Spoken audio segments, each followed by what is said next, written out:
I just had to answer my messengers going boink, boink, boink, all these chat heads coming up. I'm becoming popular and I like it. You know, good, bad, and ugly, it's all good until it's not. Oh my gosh, you guys. I wish y'all put me some comments. I posted, oh my gosh, I shared a couple of my, it was two Nomad videos in two different, my Nomad groups. Wow, they lit up. Yeah, comments and people going back and forth. I thought, oh my word. But there was only one person that said the F word, and I made a nice comment about it, and he apologized. He says, "Oh, I forgot." So yeah, it was pleasant. And there's only one girl that's who's chatting with me now about. She got really offended because some discussion over a race thing. So that was unfortunate. That came out of my video, but it was the video about the nomads and the immigration, like how the authorities are targeting vehicles during this immigration ICE thing. And it was about a car. I think it was a local law enforcement squad car. And the person filming it was in the back seat and he was asking questions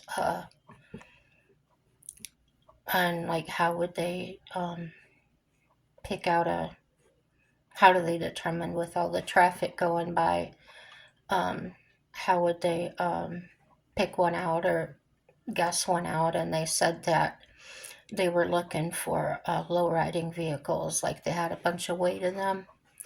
And another indicator to them would be like the back windows covered up so you couldn't see in. So I've watched all these nomaders and like especially the van lifers and things, they have their back windows sometimes blackened out. Most of them do it when they're sleeping or something, but some of them kind of leave the side ones on if they don't need, well, if they need the back window to see out the rear view. So I was like, well, I wonder if that goes on. It's just the way my brain connected the dots. So, yeah, that's the video that started that. Had nothing to do with race, but somebody's gotta start something, right? So yeah, she's alone where she's at. And I talk to her from time to time because she is alone. And I don't know her, of course. Somebody I met in a group, but a single woman. I've done a video on that too. Single woman nomad.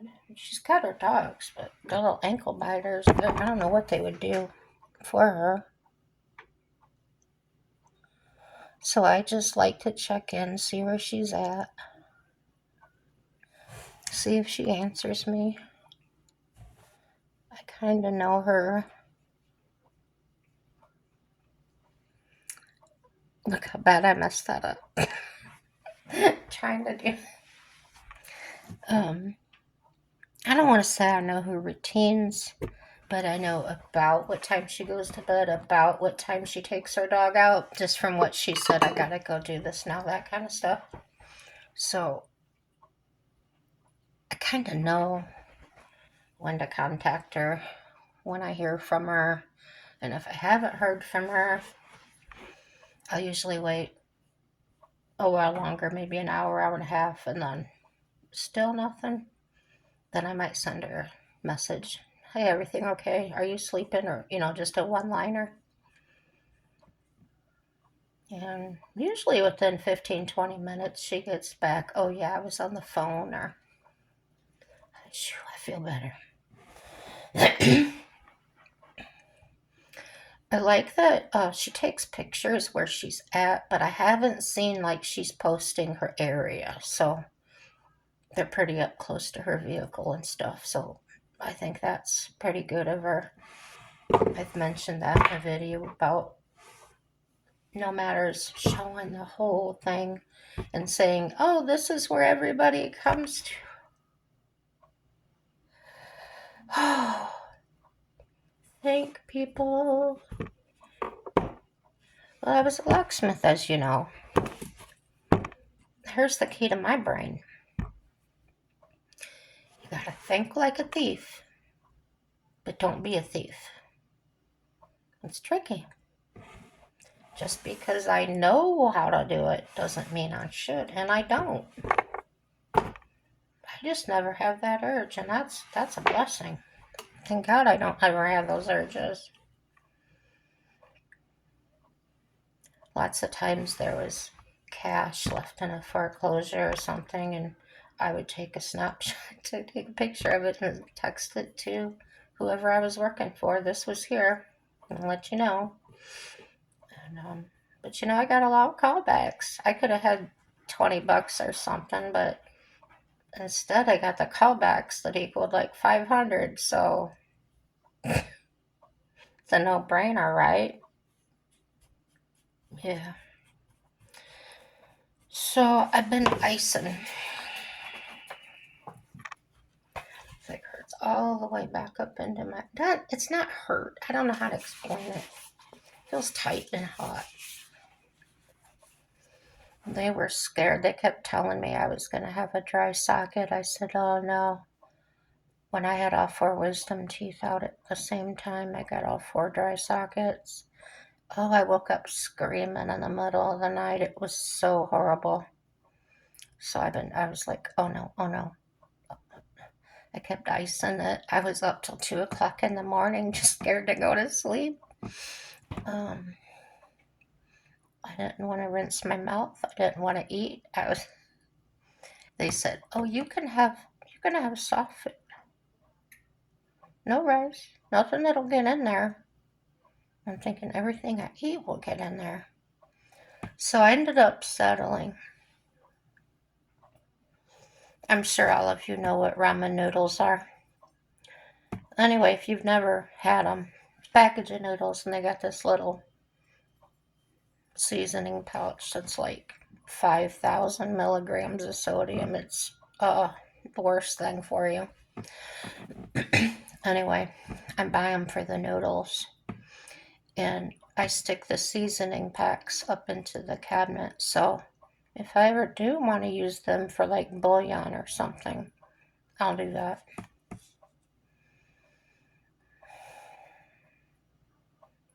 I'm letting the cold set in. So I got hot water out of my water dispenser. Comes out scalding hot. And I put probably half a teaspoon into 2 cups. I mean, not a lot. And I poured instant mashed potatoes and some butter in there. It was fine. So that was dinner. Well, I left about half a cup left. So my husband ate it. That's all I had yesterday. That, and in the morning I had a smoothie. I told you I can't eat yogurt anymore because it's just that taste thing. Good God, it's awful. So what I've been doing is I took out my frozen strawberries and bananas. I thawed them out. Milk and yogurt, and then I used those Carnation instant breakfast powders. And put it in the blender, made a smoothie. And I put it in in a coffee cup. So it wasn't even a lot. I gave my caregiver the rest of it. She gets on me all the time. She goes, I don't know how you get away with not eating. I said, it's easy, just don't eat. Get kidney failure where everything tastes gross. No, don't get kidney failure. It's not fun. I'm really grateful I'm not on dialysis, though, that a friend of mine from karaoke, she's a little younger than me, actually. Kidney failure runs in her family, and she's got it so bad. And I'm worried about her because, well, she came up there one night. She hugged me, and there was something right there, and her blouse was like this with lace in it. I was like, what is that? And she goes, oh, this. What is that? And it goes into her body, right? She says, it's a port. I've seen ports before. I was a CNA, right? I just never seen one on a chest like that. And she said, oh, it's for my dialysis machine. I said, what? You got kidney failure? She said, yeah. And I'm in stage 3A or B, which is 4 is the worst. And 4, you're definitely on dialysis and you're on your way out. She's 4, low 4, but a 4. So she gets to do her dialysis at home with her own little machine. So instead of spending 8 to 12 hours in a dialysis unit, she only spends 3 hours. I think she said 3 days a week at home doing it. So whoever invented that, I'm glad that you did, for people that really just don't want to get out like that. Sit in a strange place for, gosh. I used to transport those people when I did my senior community thing, driving people around. And I would have to pick people up so early in the morning, 7 o'clock, 6 o'clock, and take them up there, and they wouldn't be done till 5, 6 o'clock at night. Terrible waiting times, and oh, just terrible. Terrible, terrible. So I was talking to her about this, and we left. We met up another time at another place, the same people doing karaoke. And there's a bunch of girls, her friends, up at the table with her. She jumps down off her stool. She comes, hugs me. We're talking. And I said, have you found anything else out yet? She goes, oh, I have a donor. So that's incredible. Who is it? She pointed to the table of girls. She goes, any one of them. They're all going to be tested. Isn't that beautiful? I thought that was incredible to have friends like that. But you could say to somebody, oh, I'd give a kidney to you. Would you really? That would be scary.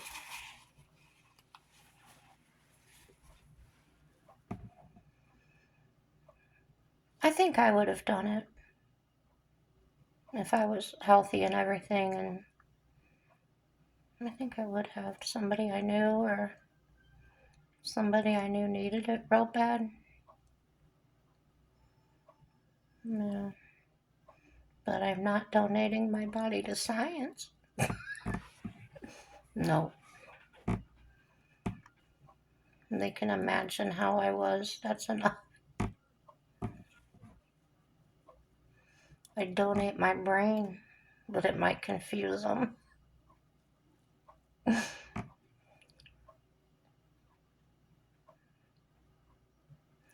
don't know. It might be a good thing, though. Doctors are fascinated by my story. They want to know how it affected me. I don't remember the word. Hmm. Physiologically? Is that the word? I don't know if that's the word. Help me out, guys. They want to study how, what type of trauma and how I lasted so long and stayed strong. I'm still very strong. How it didn't do more than just trigger some schizophrenia. I don't know. But I know I've been in a slump because I'm a person that's used to going out and working and work two, three, four jobs at a time and just go, go, go. The last couple of years, man, I've just been like, this sucks. I can't go out. I couldn't drive. I couldn't get my driver's license because of my, um, I had shaking really bad. I'd have these like shakings. They looked like seizures, but I wasn't having a seizure. Um, they said it was brought on by anxiety or something. I don't know. I didn't know I was anxious at the time, but I guess it was just automatic. Like I said in another video, your brain starts craving that chemical addiction and something like that. Well, I um I was just really struggling. I fight major depressive disorder. If you know anybody that has that, it can cause some mood swings. Not as bad as like someone in menopause, like went through that 2011 when I had the hysterectomy, but um, it's kind of difficult to explain, but it's not. I just don't have the words for it.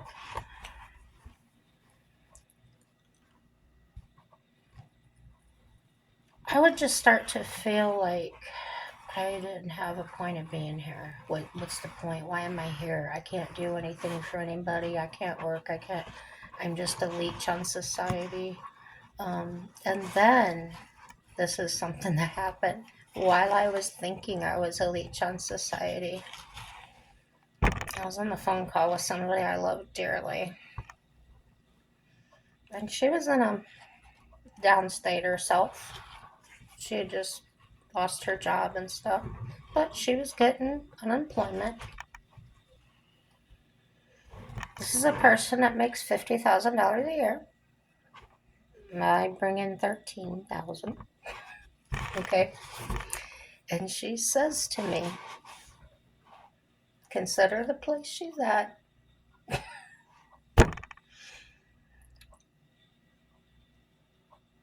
Not everybody's like you, Jen." "What do you mean, like me?" "They can't just sit on their ass and get a check every month." I said, "Is that what you think I do?" So, see, well, I was already having those thoughts and then had that phone call at the same time. It was like double whammy. Down I go. I'm in the bed again. I don't want to get up. I don't want to eat. I don't want to see anybody. I don't want to open the curtains. I don't want to watch TV. I don't want to play games on the computer. I don't want to look at Facebook. I don't want to do anything. I don't even want to get dressed. I don't even want to get up to go to the bathroom. I was just like, bring me a bucket. No, I did get up and go, but that's the state of mind I was in. I was just done. So one day, I was sitting there watching a video, and there was, well, several videos, and there were so many I wanted to respond to. And I looked at my husband one night and I said, "I'm going to make YouTube videos." He goes, "Okay." It's like it was nothing. It was a big deal to me. And that's how I got started. Now I made the channel, but it sat there for quite a while before I made a video. The biggest thing is, what the heck do I talk about? What do people want to know about? What I learned is it doesn't matter because whatever you say, somebody's going to want to hear. That's a secret. Um, yeah, thank you guys for subscribing, and that is so awesome. Um, I'm going to keep hoping you share my videos. I'm going to keep sharing them because Evidently there's some people in some groups that really do need this information and they don't know that I'm putting it out there. So yeah, I try to put out videos on many different subjects. I'm not tied down to mental illness or praying, or I know in the beginning I think I said I'm not going to talk about God. I'm not a preacher. Um, but as I'm getting into it, I get a sensing that there's probably some people out there I'm going by my comments and how some of you do believe that it can be encouraging to, especially I'm alone, maybe you're alone too, and we can just sit and go through the Bible together, go through like 9 verses at a time out of a book. That I'm comfortable with that. That wouldn't take up a whole lot of time. I'd just do that maybe once a week, twice a week or something. We could even do it on live. Wouldn't that be neat? So yeah, let me know, guys. I'm always open to new ideas. Uh, Tomorrow's a different day. I hope I don't get upset like that again. It's not good for me at all, especially my heart. Um, I wasn't raging though. I'm proud of myself. Kept it in check. I started getting sarcastic instead of angry. So yeah, guys, like and share and subscribe. Just like everything's good. Have a happy day.